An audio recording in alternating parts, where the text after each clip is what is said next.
The antiseptic smell burned my nostrils as I paced the cold linoleum floor, my cheap sneakers squeaking with each anxious step. The hospital corridor lights buzzed overhead, too bright, too harsh against my sleep-deprived eyes. 3 a.m, and Lily's fever hadn't broken. My 4-year-old daughter's tiny body looked even smaller against the stark white hospital sheets, her chestnut curls, just like mine, splayed across the pillow as machines beeped a rhythm that both reassured and terrified me. "Ms. Carter?" The doctor's voice made me flinch. Dr. Patel's expression told me everything before her words could. The tests confirm our suspicions. Lily has aplastic anemia. It's quite advanced. The room tilted. I gripped the plastic chair beside me, knuckles white. What does that mean? Is she going to be okay? Her bone marrow isn't producing enough new blood cells. She needs a transplant, and soon. Dr. Patel's gentle voice couldn't soften the blow. "We'll need to test you immediately as a potential donor. Do you have any other family members who could be tested?" I shook my head, throat tightening. "It's just me and Lily. I'd been on my own since her father disappeared the day I told him I was pregnant. No parents, no siblings, just 2 paychecks that barely covered our tiny 1-bedroom apartment, and the babysitter while I worked double shifts at the hotel. Well, let's start with you then," she said, though something in her expression told me she already suspected I wouldn't be a match. Mother's intuition. The same feeling that had brought me rushing to the emergency room when Lily's bruises wouldn't fade and her constant fatigue became something I couldn't ignore anymore. Hours blurred together, blood draws, forms, medical terms I couldn't fully understand. Somewhere between dawn and full morning, the worst was confirmed. I wasn't a match. The chances of finding an unrelated donor quickly enough were explained to me in percentages that made my stomach knot. I sat beside Lily's bed as she slept, her skin so pale it seemed translucent under the hospital lights. "We'll start you on immunosuppressive therapy today, Doctor," Patel said, while we searched the donor registry. "And the cost?" I whispered, though I already knew the answer. "Let's focus on treatment first. There are programs, but I knew those programs, the wait lists, the partial coverage. My insurance from the hotel barely covered routine checkups." When Lily woke briefly, I painted on a smile and read her favorite story about the princess who saved herself. She fell back asleep midway through, tiny fingers still clutching mine. I stepped into the hallway, leaned against the cold wall, and finally allowed myself to cry. Silent, shuddering sobs that left me hollow. "Ms. Carter?" A nurse approached, her face pinched with concern. "There's a call for you at the nurse's station." I wiped my face with my sleeve. "For me? Who even knows I'm here?" She shrugged. Said it's about Lily's condition. Confused, I followed her to the desk where she handed me a phone receiver. "Hello?" My voice cracked. "Elena." The male voice on the other end was unfamiliar, deep, with the faintest trace of an accent I couldn't place.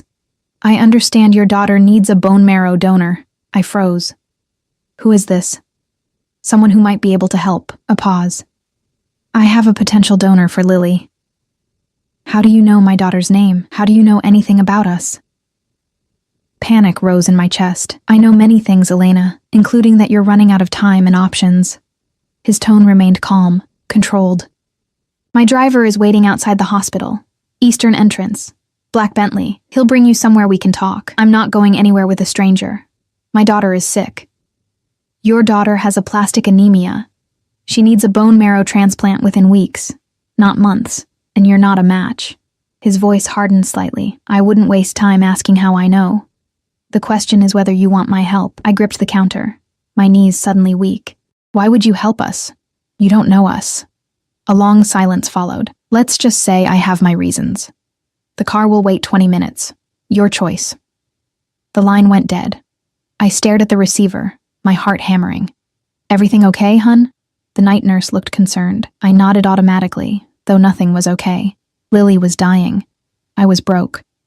And a mysterious stranger somehow knew details about my daughter's condition that had only been confirmed hours ago. I peeked into Lily's room. She slept peacefully for now, machines tracking her declining health with cold precision. Dr. Patel had been clear. Without a donor match soon, the prognosis was poor. What choice did I really have? 15 minutes later, I'd spoken to the nurses, promising to be back before Lily woke. The eastern entrance was deserted at this hour, save for a gleaming black Bentley idling at the curb. As I approached, a mountain of a man in a tailored black suit emerged from the driver's seat. Without a word, he opened the rear door. The interior smelled of expensive leather. I slid in, clutching my threadbare purse to my chest, suddenly aware of my unwashed hair and the coffee stains on my jeans. "Ms. Carter." The driver nodded in the rearview mirror as he pulled away. "Where are we going?" I asked, trying to keep my voice steady. "Not far." We drove in silence through the sleeping city, moving from the hospital district to downtown, then into the exclusive neighborhood I'd only seen from a distance, where the houses sat behind gates and walls. The Bentley finally turned into a private drive, stopping before an imposing stone mansion with softly lit windows despite the hour. The driver opened my door. "Inside. He's waiting." I followed a stone path to massive double doors that swung open before I could knock. A slim woman with a severe expression gestured me inside. "This way." The entryway alone was bigger than my entire apartment, all marble and crystal under soaring ceilings. My sneakers squeaked embarrassingly on the polished floor as I followed her through to a study where a fire crackled in a fireplace large enough to stand in. "Wait here." The woman left, closing heavy wooden doors behind her. I stood awkwardly, afraid to touch anything. Books lined the walls from floor to ceiling. A massive desk dominated one end of the room, and leather chairs were arranged near the fireplace. Everything spoke of old money and power, things as foreign to me as another language. The door opened soundlessly. I turned. He entered like he owned the air itself, which, in this house, I supposed he did. Tall, with broad shoulders outlined perfectly by what I instinctively knew was a bespoke suit. Dark hair, the kind of thick black that absorbs light rather than reflects it, swept back from a face that belonged in a Renaissance painting. Late 30s, perhaps. He moved with the easy confidence of someone who never questioned his place in the world. But it was his eyes that froze me in place, dark, intelligent, and utterly unreadable as they assessed me. "Elena Carter." My name in his voice wasn't a question. "Sit." I remained standing. "Who are you?" A barely perceptible smile touched his lips. "Cautious." "Good." He moved to a sideboard, pouring amber liquid into 2 crystal glasses. "My name is Alexander Vega." The name meant nothing to me. "You said something about a donor for my daughter." I wasn't interested in pleasantries. "How would you know anything about that?" He gestured to the chairs. "Please, sit. You look dead on your feet." Reluctantly, I sank into the leather chair. It was obscenely comfortable after hours of hospital plastic. He handed me a glass I didn't want but took anyway, then sat opposite me, one ankle resting casually on his knee. "I have connections at Memorial. When your daughter was diagnosed, I was informed." "Why would anyone inform you about my daughter?" He took a sip of his drink, studying me over the rim. "I make it my business to know what happens in this city." A chill ran through me. I'd heard whispers from the other maids at the hotel about men who controlled things from the shadows. Men you didn't cross. "You still haven't said why you care." Alexander set his glass down. "Your daughter needs a donor. I have access to someone who's a match." My heart stuttered. "How could you possibly know that? The doctors just ran the tests. I have resources." His gaze remained steady. "The donor is already being prepared. The procedure can happen within days." Hope, dangerous, desperate hope, flared in my chest. Then suspicion doused it. "Why would you do this? What do you want?" Smart question. He leaned forward, elbows on knees. Up close I could smell his cologne, something expensive and subtle. "What I want is simple, Elena. Your time." "My time?" "Your daughter receives the transplant. The finest care. All expenses covered." His voice was matter of fact. "In exchange, you come work for me." I nearly laughed. "Work for you? Doing what?" "I clean hotel rooms." "Not anymore." His eyes never left mine. "You'll live here, in the East Wing. Your daughter too, once she's recovered.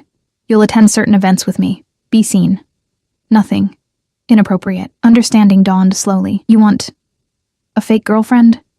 A shadow crossed his face. "I want a companion who isn't after my money or connections. Someone genuine." "Why me?" The question escaped before I could stop it. Something flickered in his eyes. "Let's say you remind me of someone." I set the untouched drink aside. "This is insane. I don't know you. You could be anyone." "True." He reached for a folder on the side table and handed it to me. "These are your daughter's medical records. including tissue typing. And these, he pointed to another page, are the donor's results.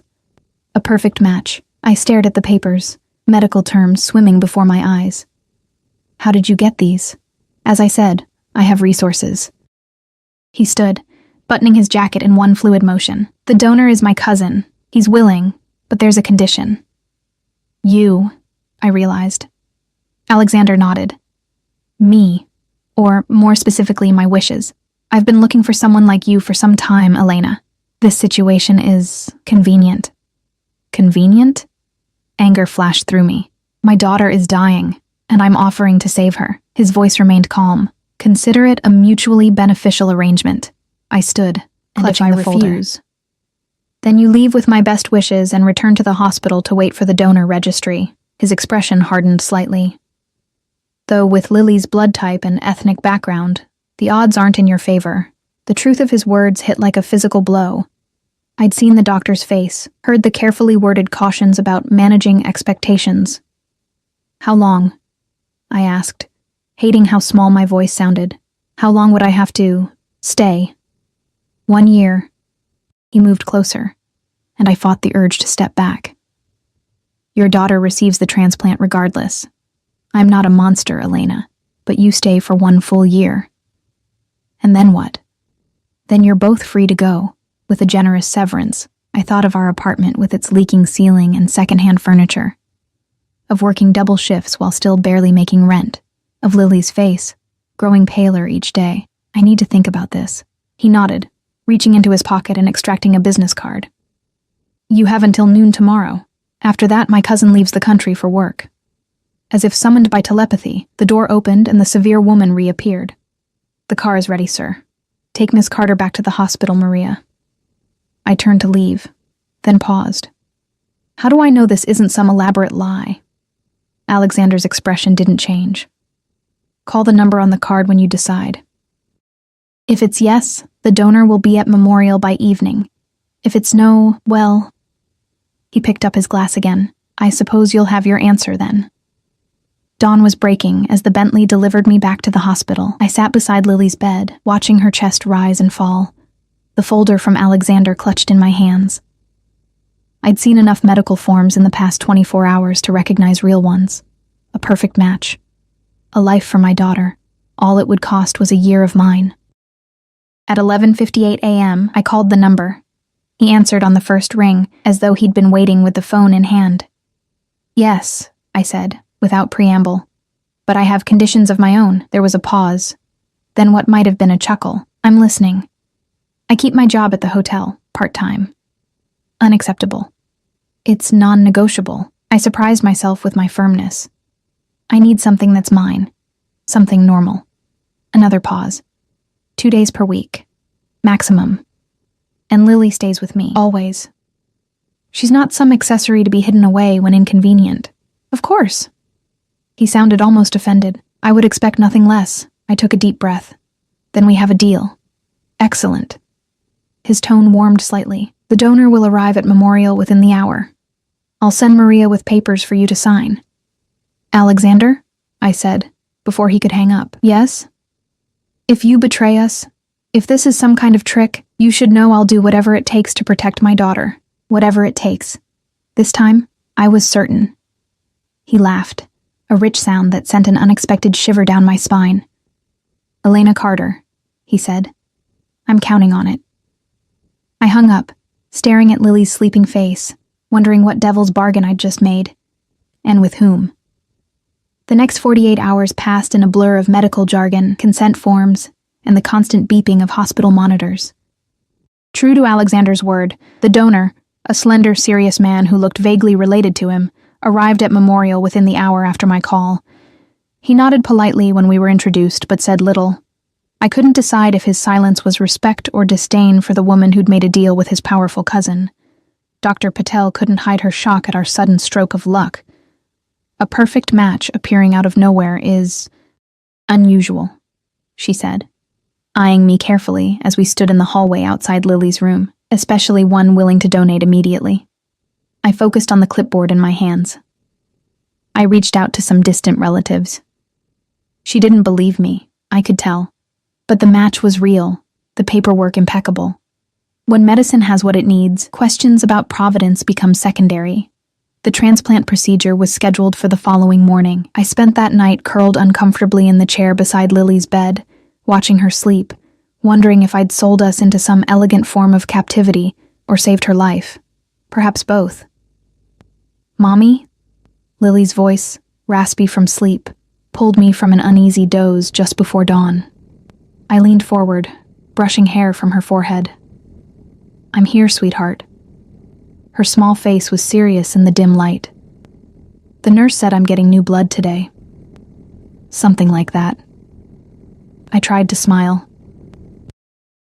"Special cells that will help you make your own healthy blood again." She considered this with the gravity only a 4-year-old can muster. "Will it hurt?" "You'll be sleeping, honey. When you wake up, it'll already be done." "And then I'll be all better?" My throat tightened. "Not right away. It takes time. But yes, then you'll be better." She nodded, accepting this with a child's faith. "Can we go home after?" Home. Our cramped apartment suddenly seemed like paradise compared to what waited at Alexander's mansion. "Not right away," I said carefully. "We're going to stay somewhere else for a while. Somewhere nice, where people will help take care of you while you get better. Like a hotel? Even fancier than the hotel where Mommy works." She smiled, revealing the gap where she'd lost her first tooth just weeks ago. "Will you still tell me stories?" "Every night," I promised, taking her small hand in mine. "That won't ever change." Later, as they wheeled Lily toward the operating room, a nurse handed me a cup of terrible coffee and a sympathetic smile. "The waiting's the hardest part," she said. I nodded, unable to tell her that waiting was all I'd been doing. Waiting tables, waiting for payday, waiting for Lily's father to become a man he never would, now waiting to begin a year of my life that belonged to a stranger. I was still in the waiting room, staring blankly at a muted TV, when I felt someone sit beside me. The subtle scent of expensive cologne registered before I turned to see Alexander Vega, looking impossibly put together in a charcoal suit despite the early hour. "The procedure is going well," he said without preamble. I straightened, suddenly self-conscious of my rumpled clothes and unwashed hair. "How do you know that?" "I have someone in the operating room." At my alarmed look, he added, "An anesthesiologist I trust. He's monitoring everything." Of course he had someone. Alexander Vega seemed to have someone everywhere. "You didn't need to come," I said, unsure whether I was annoyed or relieved by his presence. "I wanted to see how you were holding up." His dark eyes studied my face. "You haven't slept." It wasn't a question. "Would you? If it were your child?" Something flickered in his expression. So quickly I might have imagined it. "No," he said quietly. "I wouldn't." We sat in silence for several minutes, the distance between our worlds making small talk impossible. Finally, he reached inside his jacket and withdrew an envelope. "These are key cards to the East Wing and the main house. Security codes. Some information you'll need." He placed them on the seat between us. "Maria has prepared rooms for both of you. The wing has its own kitchen, though meals are provided in the main dining room if you prefer." I didn't touch the envelope. "Lily will need to stay in the hospital for at least 2 weeks after the transplant. The recovery period has been arranged to continue at home under private medical supervision." His tone brooked no argument. "Dr. Patel has agreed to oversee her care. A recovery room has been prepared with all necessary equipment." I stared at him. "You can't just remove a child from hospital care." "I can provide better care." Again, that hint of offense. "A private nurse. Round-the-clock monitoring, no exposure to hospital infections. Dr. Patel will visit daily." "Did you threaten her?" The words escaped before I could stop them. Alexander's jaw tightened. "I don't threaten doctors, Elena. I pay them, handsomely, for their exclusive attention." Before I could respond, the doors opened and Dr. Patel appeared, surgical mask pulled down around her neck. "Ms. Carter?" The procedure went smoothly. "Lily's in recovery now." I stood, relief making me lightheaded. "Can I see her?" In about 20 minutes, her gaze shifted to Alexander, who had risen beside me. "Mr. Vega, I didn't expect to see you here, Doctor." He nodded slightly. She turned back to me with a practiced smile that didn't quite reach her eyes. We've discussed the home care option. While unusual, the facilities Mr. Vega has prepared exceed our standard recommendations for post-transplant care. I looked between them, understanding that whatever strings Alexander had pulled, they reached further than I'd imagined. "I'll see you in recovery," Dr. Patel said, and with another glance at Alexander, disappeared through the doors. "What did you do?" I asked when we were alone again. "Funded a new pediatric research wing." He straightened his already perfect cuffs. "Memorial has been trying to secure financing for years, in exchange for letting Lily go. In exchange for allowing her to receive superior private care." He met my gaze directly. "The recovery period is crucial, Elena. Would you prefer she spend it in a hospital where nurses are overworked and infections common, or in a controlled environment with dedicated care?" Put that way, there was no argument. Still, the speed and extent of his control over the situation left me uneasy. What exactly had I agreed to? "I need to see my daughter," I said finally. He nodded, reaching for his phone. "My car will be waiting when she's cleared for transport. The nurse and medical equipment are already en route to the house." As he turned to leave, I found my voice again. "Alexander?" He paused. "Thank you. For the donor. Whatever else happens, thank you for that." His expression softened almost imperceptibly. "Get some rest, Elena. You start your new life tomorrow." 3 days later, Lily and I were installed in the east wing of Alexander's mansion. True to his word, a recovery room had been transformed into a medical suite that would make most hospitals envious.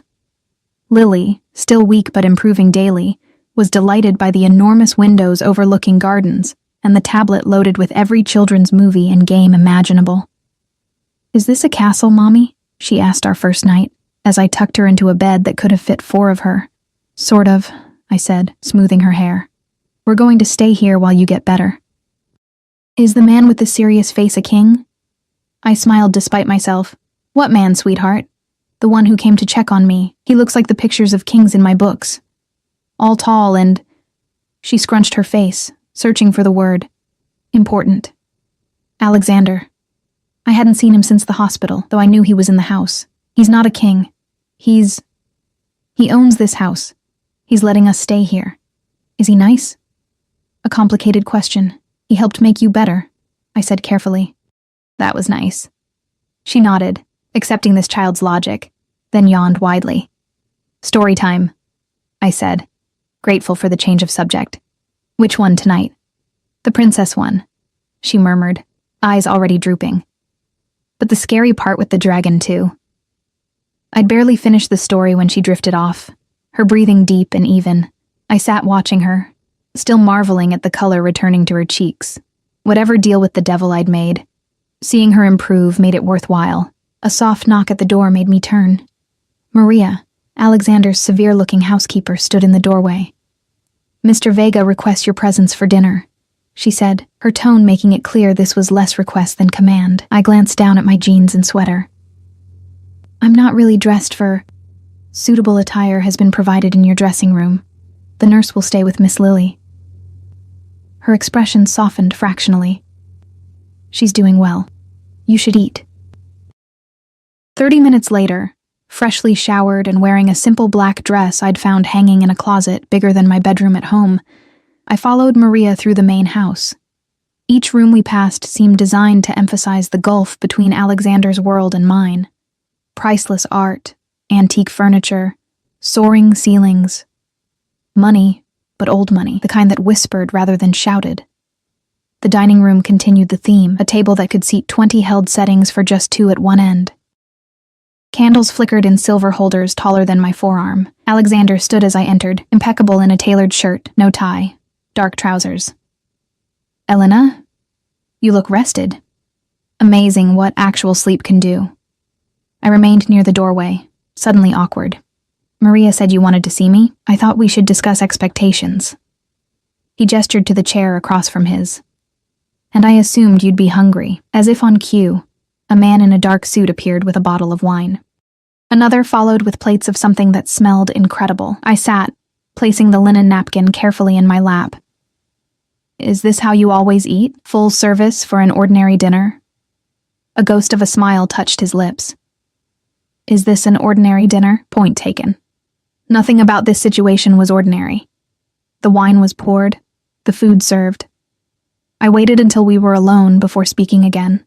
What expectations did you want to discuss? Alexander took a sip of wine, studying me over the rim of his glass. You agreed to be my companion for social events. The first is this Saturday. I nearly choked on my water. This Saturday? Lily's barely... We'll be perfectly fine with her nurse for a few hours, he finished smoothly. It's a charity gala. We'll be photographed arriving together. You'll be introduced as my guest. That's all that's required. And if I refuse? His expression cooled.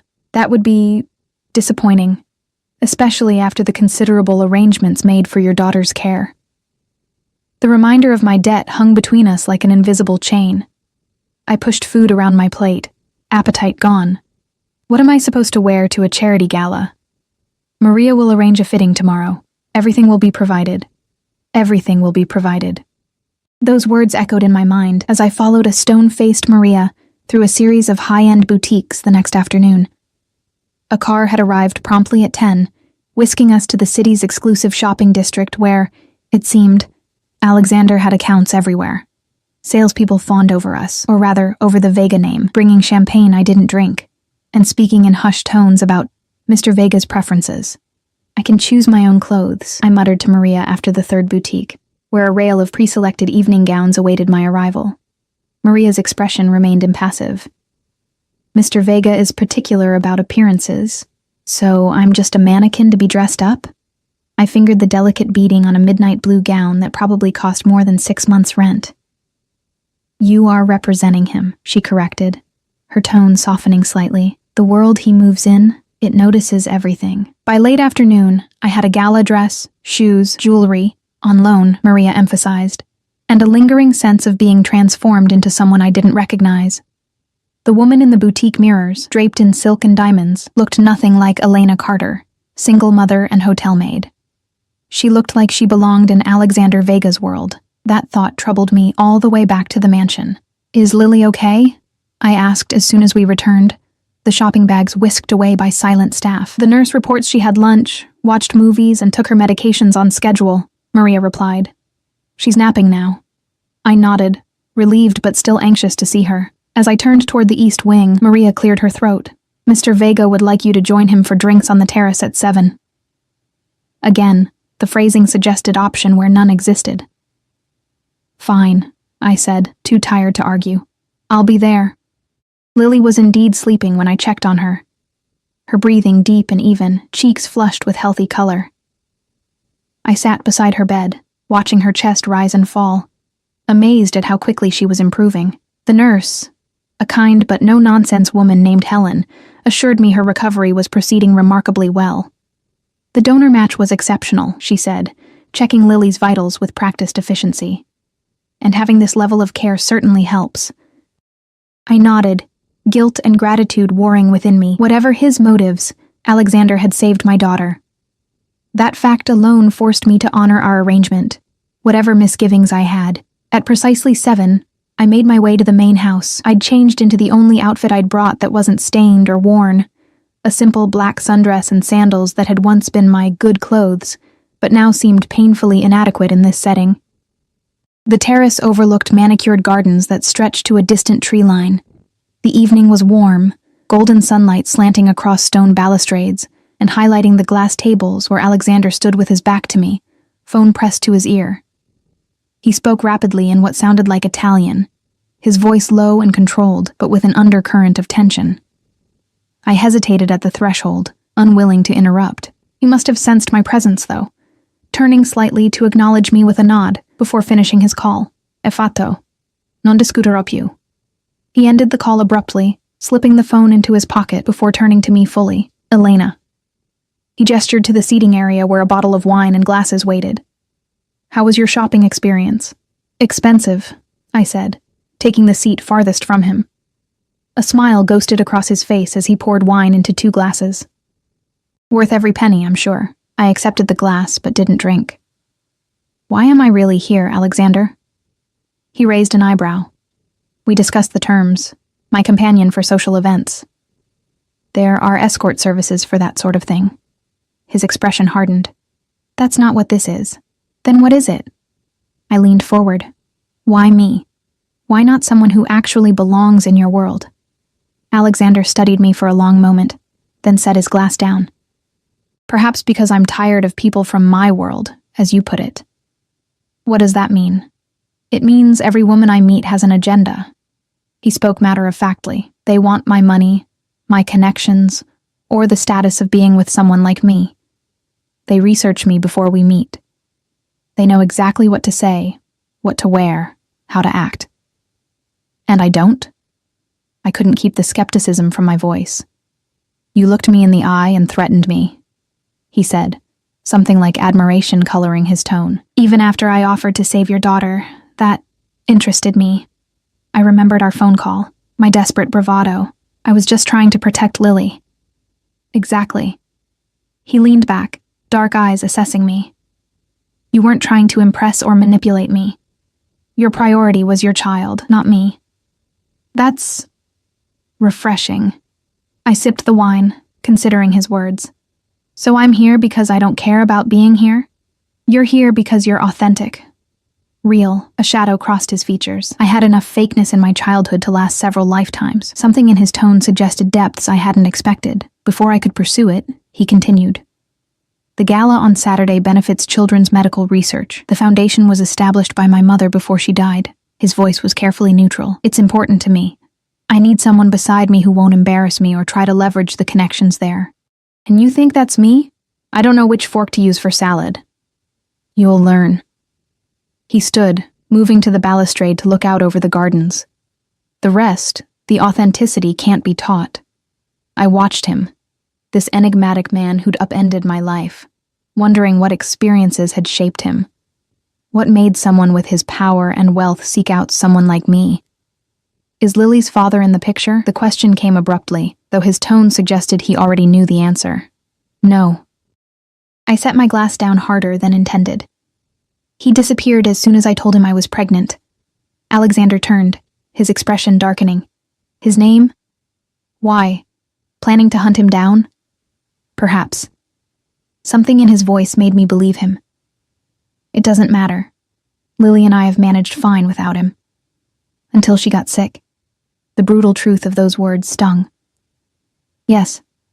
Until then. He moved back to his seat, closer to me this time. Tell me about him. There's not much to tell. Mark worked at the same hotel when I first started. He was charming, attentive. I shrugged, the pain long dulled to a familiar ache. When I got pregnant, he said he needed time to think. His thinking apparently involved emptying our shared account and leaving town. He stole from you? Alexander's voice had taken on a dangerous edge. It was years ago. That's not an answer. I met his gaze directly. Yes, he stole from me. About $4,000. Our entire savings.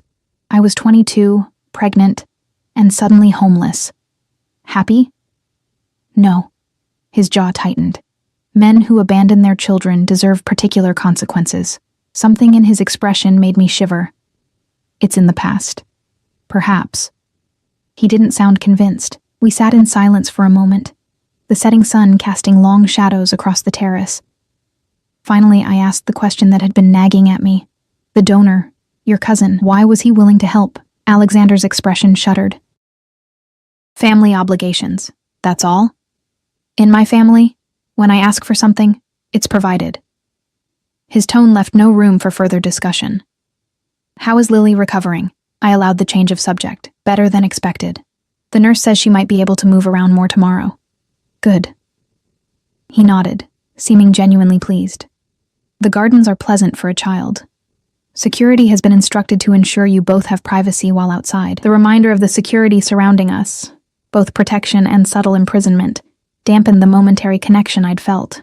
The staff are talking, you know, I said suddenly. About why I'm here. Alexander seemed unsurprised.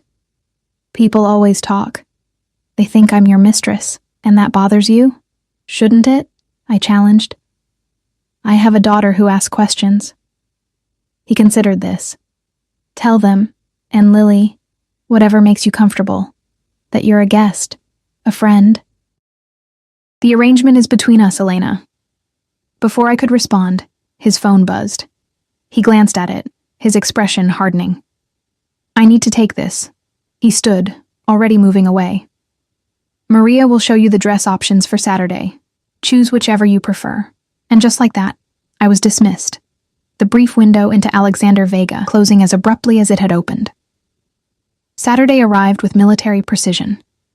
A hairstylist and makeup artist appeared in my rooms at noon. The gown, a deep emerald silk that flowed like water, was delivered pressed and perfect. Jewelry followed, emeralds and diamonds that made me afraid to move. These can't be real, I whispered as Maria fastened the necklace. Mr. Vega doesn't do imitations, she replied simply. By 7, I stood in the mansion's grand foyer, feeling like an imposter in someone else's life. The woman in the mirror was unrecognizable, elegant, polished, adorned in finery worth more than I'd earn in a decade. Lily had gasped when she saw me. You look like a princess, Mommy. I'd twirled for her, making her giggle, before kissing her goodnight and extracting a promise to behave for the nurse. Even that small separation made my stomach knot with anxiety. Footsteps on the marble floor made me turn.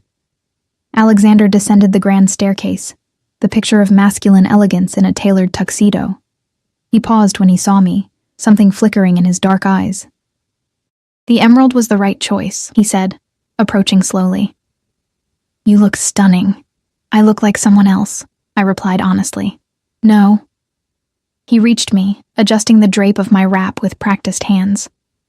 You look like yourself, just without the weight of the world on your shoulders for once. The observation was uncomfortably perceptive. Before I could respond, he offered his arm. The car is waiting. Remember, tonight you're simply my guest. Nothing more is expected. The drive into the city passed in relative silence. I stared out the window, trying to calm my nerves, very aware of the powerful man beside me. Only when the car slowed near a brilliantly lit hotel did Alexander speak again.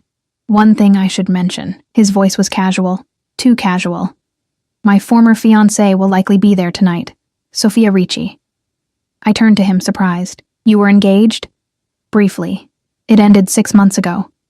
His tone was neutral, but I detected something underneath. Anger, pain. She'll almost certainly approach us.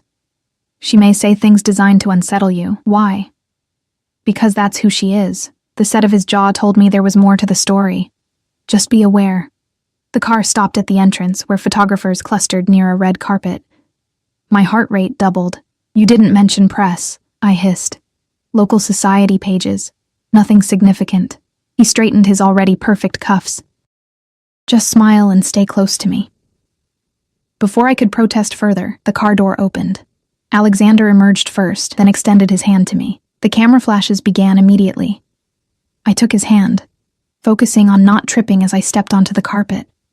His fingers tightened around mine. Breathe, Elena, he murmured, his lips close to my ear. You're doing fine. We moved forward, his hand now resting at the small of my back, a gesture both protective and possessive. More flashes. Questions called out. Mr. Vega, who's your date? Alexander, over here. He guided me forward without responding, his expression pleasant but reserved. I mimicked his composure, though my heart hammered against my ribs. At the entrance, he leaned close again. First test passed, he said, his breath warm against my skin. Now for the wolves inside. The ballroom was a sea of wealth and privilege, women draped in couture and jewels, men in impeccable tuxedos, all moving through the space with the easy confidence of those born to it. Crystal chandeliers cast warm light over marble floors and ice sculptures. A string quartet played something classical that I couldn't name, but recognized from movies about people far removed from my reality. Alexander's hand remained at the small of my back, steady and warm as he guided me through the crowd. People parted before him like water, nodding respectfully, some brave enough to offer greetings. He responded with practiced politeness, introducing me simply as Elena without explanation, the omission somehow emphasizing my importance rather than diminishing it. Alexander Vega. A silver-haired man approached, hand extended. The Foundation is grateful for your continued support. Senator? Alexander shook his hand. My mother's work deserves to continue. Indeed. The senator's gaze shifted to me, curious but polite. And who might this lovely woman be? Elena Carter. Alexander's hand pressed slightly firmer against my back. Elena, Senator Williams serves on the Foundation's board of directors. I extended my hand as I'd seen others do. It's nice to meet you, Senator. The pleasure is mine. He smiled, though his eyes assessed me with politician's calculation. I don't believe we've seen you at these events before. The first time, I managed, acutely aware of my accent compared to the cultured tones around me. Elena's daughter recently underwent a bone marrow transplant, Alexander said smoothly. Her recovery is why tonight's fundraising is particularly meaningful to us. The senator's expression softened with what seemed like genuine sympathy. I'm sorry to hear that. Is she improving? Yes, I said, surprised and touched by Alexander's tactical truth. The transplant was successful. She's recovering well. Wonderful news. The senator glanced between us, clearly recalibrating whatever assumptions he'd made. I hope we'll see more of you both. As he moved away, I gave Alexander a questioning look. That was almost honest. A ghost of a smile touched his lips. The most convincing lies contain truth, Elena. We moved deeper into the room, pausing to speak with various dignitaries and wealthy patrons. Alexander handled each interaction with smooth confidence, occasionally offering details about me that walked the line between truth and fiction. I was a single mother. My daughter had been ill. I was staying with him during her recovery. All true, yet arranged to imply a relationship beyond our business arrangement. You're a natural, he murmured as we accepted champagne from a passing waiter. They're intrigued.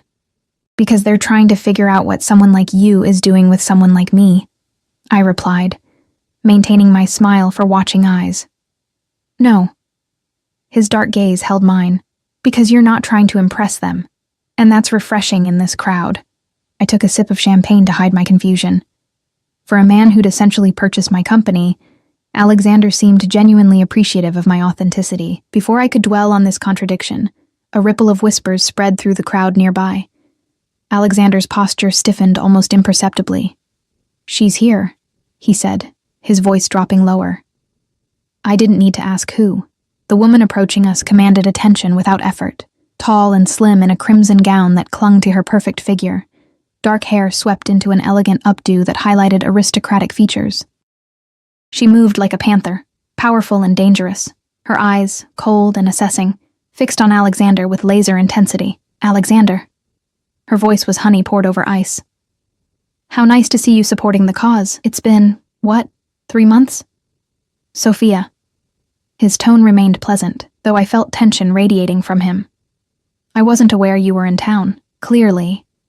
Her gaze slid to me, taking in every detail with surgical precision. Aren't you going to introduce me to your friend? The slight pause spoke volumes. Alexander's jaw tightened. Sophia Ricci, Elena Carter. He kept the introduction minimal. Sophia's father is a business associate. Among other things, Sophia's smile didn't reach her eyes. Alexander and I have known each other since childhood. We were practically promised to each other, weren't we, darling? Alexander didn't rise to the bait. Elena's daughter recently underwent a successful bone marrow transplant. She's staying at the estate during recovery. Sophia's perfectly sculpted eyebrows rose. How charitable of you. Her attention returned to me, gaze sharpening. And what exactly did you do before becoming Alexander's house guest? The implication was clear. I lifted my chin, refusing to be intimidated. I work at the Grand Metropolitan Hotel. As what exactly? Management? Her tone suggested she knew that wasn't the case. Housekeeping, I said clearly, watching her eyes widen fractionally. I clean rooms. A predatory smile spread across her face as she turned back to Alexander. My. How your tastes have simplified. Alexander's expression remained impassive, but I felt his hand at my back tense. Elena has more integrity in one day than most people in this room demonstrate in a lifetime, present company included. Sophia's smile faltered, always the knight in shining armor. She leaned closer, lowering her voice. Tell me, does she know why you really brought her here? About your little problem? I think we've exchanged enough pleasantries, Alexander said coolly. Enjoy your evening, Sophia. He guided me away, his hand now firmly at my waist. I could feel the tension in his body, controlled but unmistakable. What did she mean? I asked quietly when we were out of earshot. About why you brought me here. Sophia specializes in creating drama. His voice was tight. It's best to ignore her. She seemed pretty confident that there's something I don't know. Alexander stopped, turning to face me. There are many things you don't know about me, Elena. Just as there are many things I don't know about you. That's the nature of our arrangement. His evasion only heightened my curiosity, but before I could press further, a chime announced dinner. Alexander offered his arm. Shall we?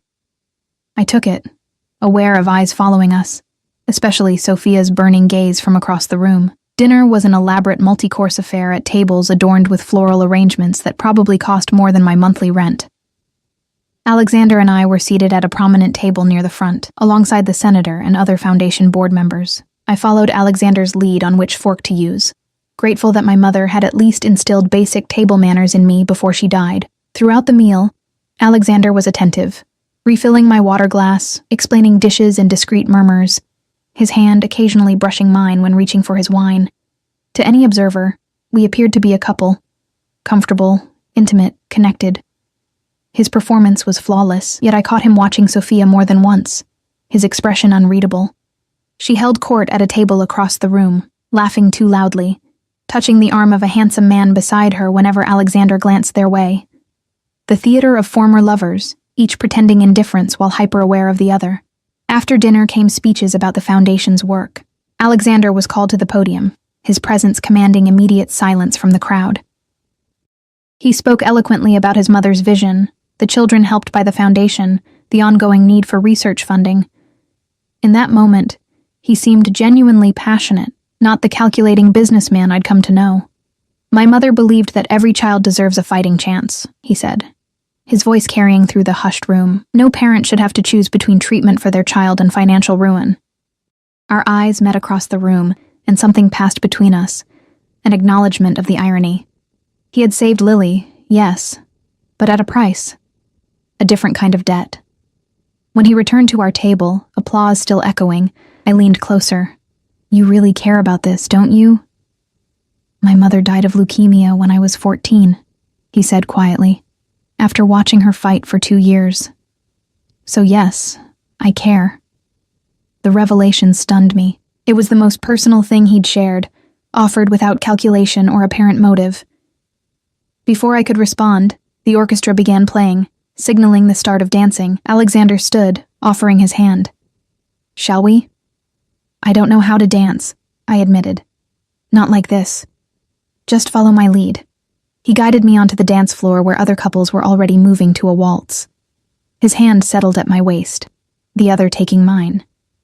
He drew me closer than strictly necessary. Relax, he murmured as we began to move. Dancing is just walking with rhythm. Under his guidance, I found myself gliding across the floor with surprising ease. He was an excellent lead, anticipating my movements before I made them, his body guiding mine with subtle pressure. Everyone's watching us, I whispered, catching glimpses of curious faces as we turned. Let them watch. His eyes never left mine. You're the most interesting woman in the room. Because I'm with you. No. His hand tightened slightly at my waist. Because you're the only one here who doesn't care about being here. As the music continued, I found myself relaxing into his hold, the rhythm becoming natural, almost hypnotic. The lights, the music, the champagne I'd consumed, it all created a dreamlike quality to the moment. Why did you and Sophia end your engagement? I asked, the question escaping before I could reconsider. His steps never faltered, but something darkened in his eyes. She wasn't who I thought she was. What does that mean? Alexander was silent for several measures of music. I discovered she was feeding information about my business to a rival, using our relationship to access things she shouldn't have. She was spying on you? I couldn't hide my surprise. Her father has connections to organizations I refuse to work with. His voice had cooled. She was his perfect spy, placed in my life since childhood. I was blind to it until recently. The revelation cast his wariness in a new light. No wonder he valued my disinterest in his business affairs. I'm sorry, I said simply. He looked genuinely surprised. Why would you be sorry? Because betrayal hurts, no matter who you are. I thought of Lily's father, the smaller but still painful betrayal of his abandonment. Finding out someone isn't who you thought they were. It changes you. Something shifted in Alexander's expression. A softening around the eyes, a slight relaxation of his guarded posture. Yes, he said quietly. It does. The music ended, but he didn't release me immediately. We stood in the center of the dance floor, still connected, something unspoken passing between us. The moment was shattered by the deliberate clearing of a throat. We turned to find Sophia standing nearby, her crimson lips curved in a mocking smile. "May I cut in?" she asked, though it wasn't really a question. For old time's sake, Alexander's jaw tightened, but social protocol left him little choice. He turned to me. "Would you mind, Elena? Just one dance." "Of course not," I said, stepping back. I could use some fresh air anyway. I moved away before he could respond, needing space from the intensity of the moment we'd shared. As I glanced back, I saw Sophia step into Alexander's arms, her body pressing against his with familiar intimacy, her lips close to his ear as she whispered something that made his expression darken. I found my way to a terrace overlooking the hotel gardens, grateful for the cool night air against my flushed skin.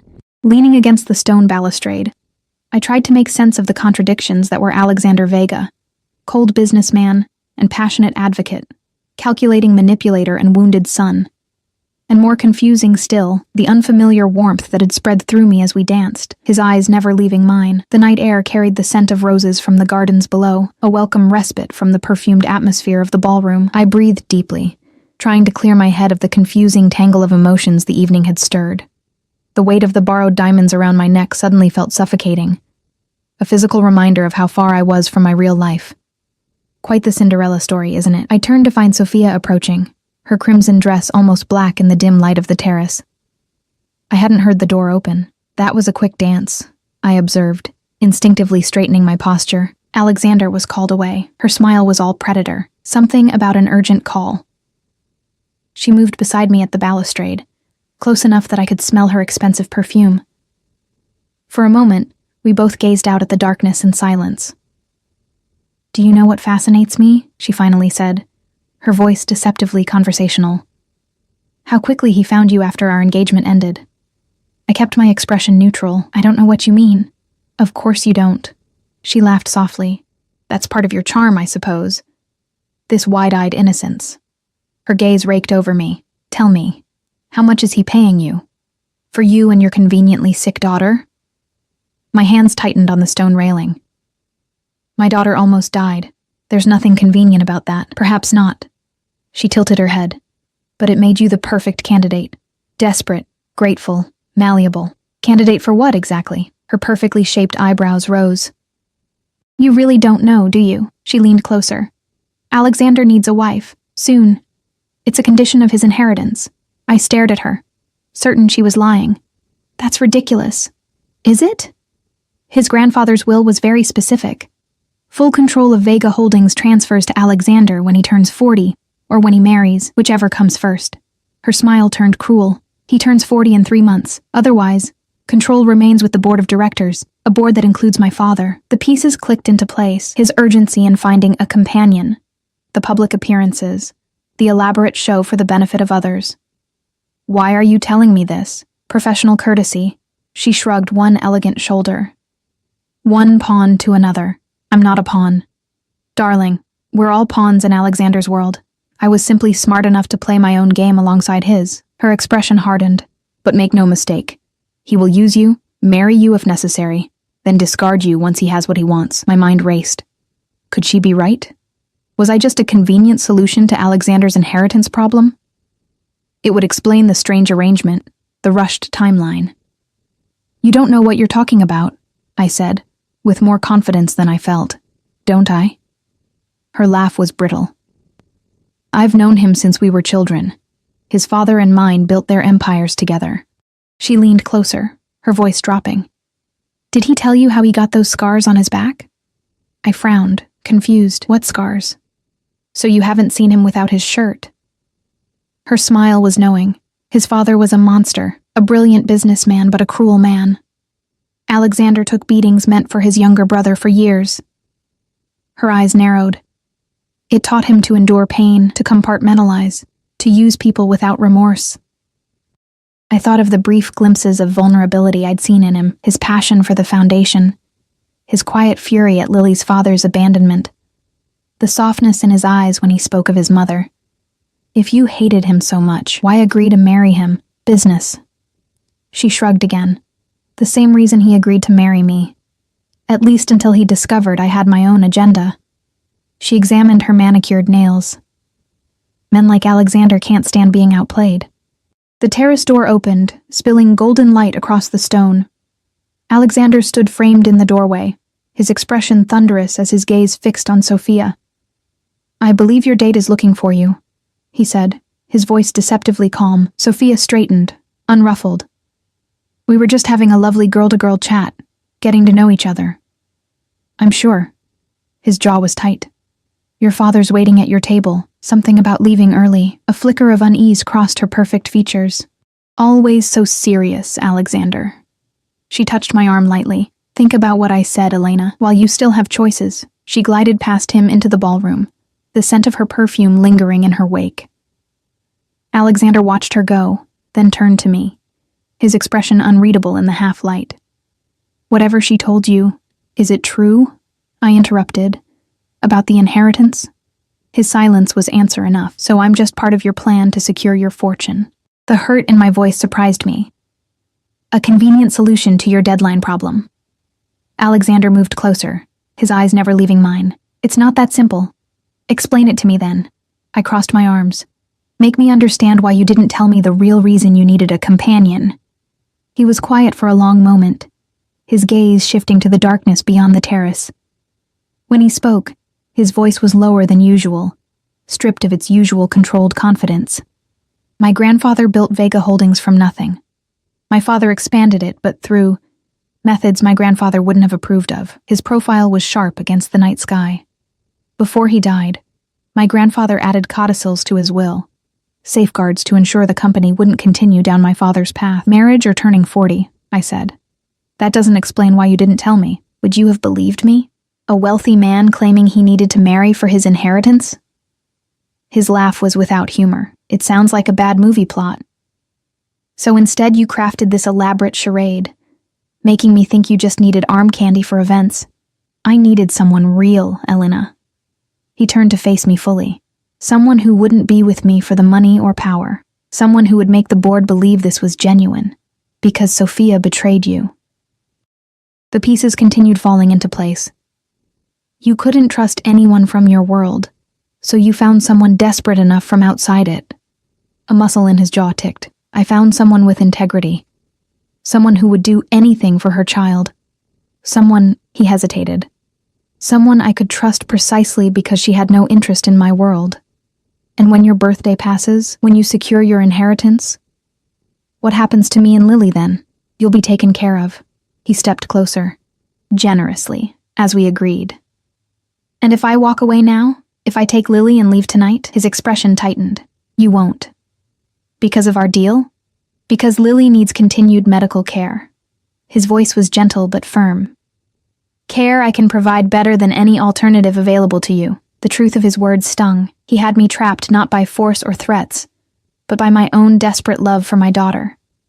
"This was never about me being authentic or refreshing," I said bitterly. "It was about finding someone with no power to betray you." "It started that way," he acknowledged, surprising me with his honesty. "But it's become more complicated." "Complicated how?" He stepped closer, close enough that I could feel the heat of him in the cool night air. "You fascinate me, Elena. Your strength, your devotion to your daughter, the way you look at me like I'm just a man, not a Vega." His proximity was distracting, my body responding traitorously to his nearness.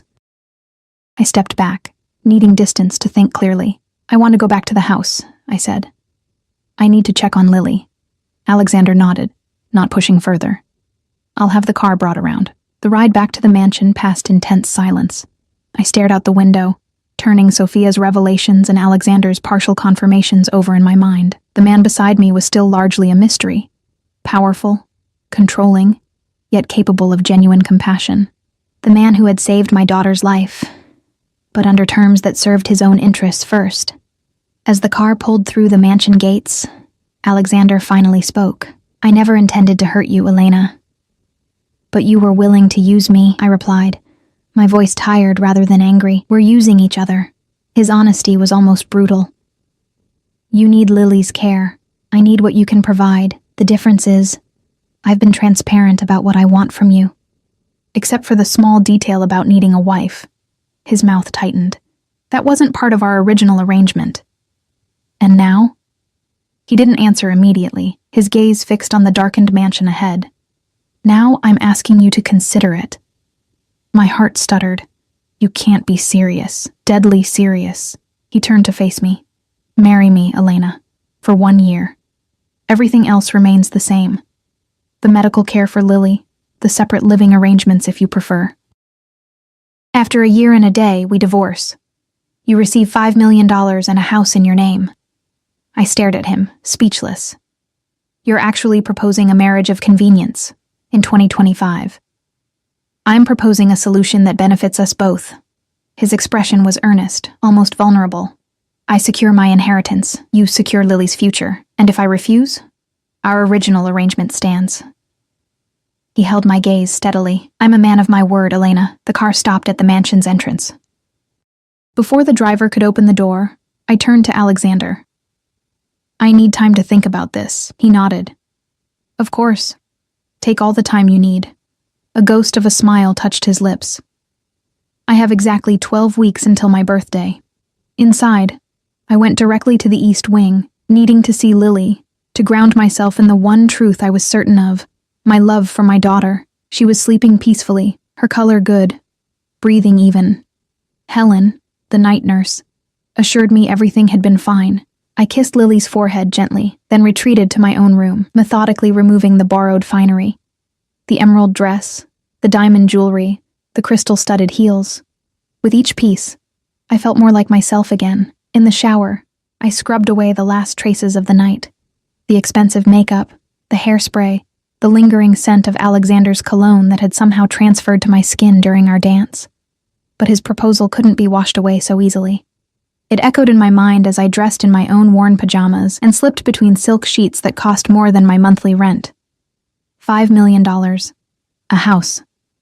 Security for Lily that I could never provide on my own. Medical care throughout her childhood. The best schools.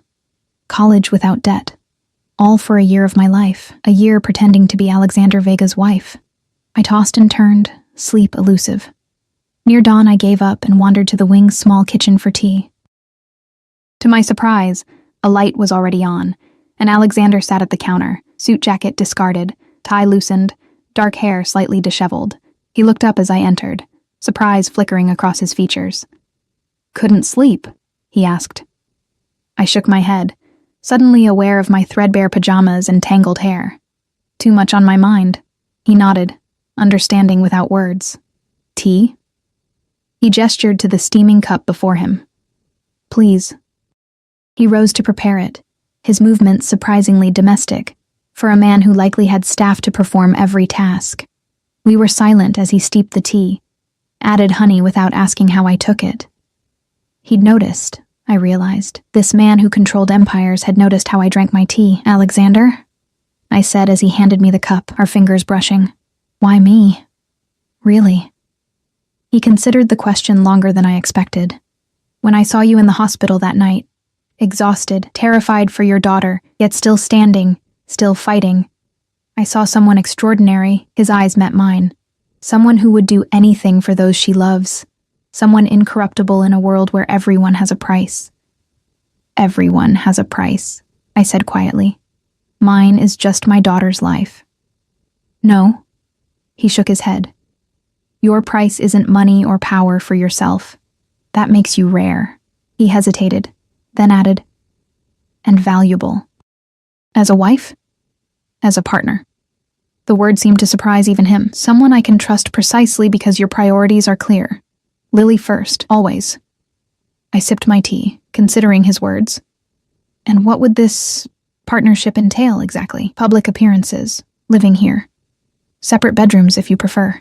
His gaze held mine, but a real chance to know each other, without pretense. And after the year, you'll be free, with the means to give Lily everything she deserves. His expression softened. But perhaps by then, you might find this world isn't as foreign as it seems now, that we aren't as different as you believe. I studied him. This complex, controlled, powerful man who had upended my life, saved my daughter, and now offered a devil's bargain too tempting to dismiss. "I'll give you my answer in the morning," I said finally. He nodded, accepting this. As I turned to leave, he spoke again. "Elena?" I paused at the doorway.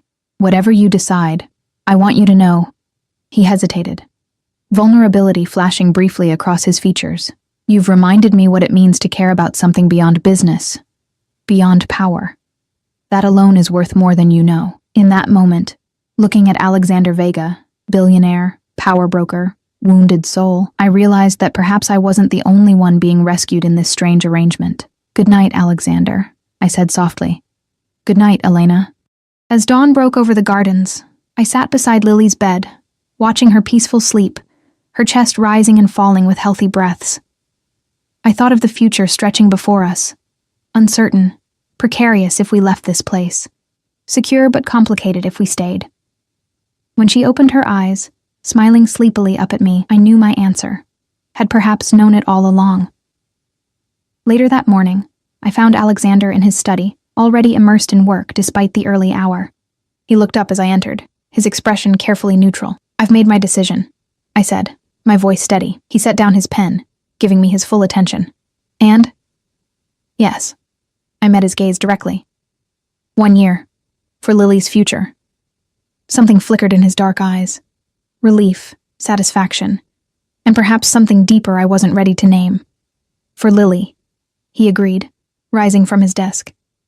"And perhaps by the end, for us as well."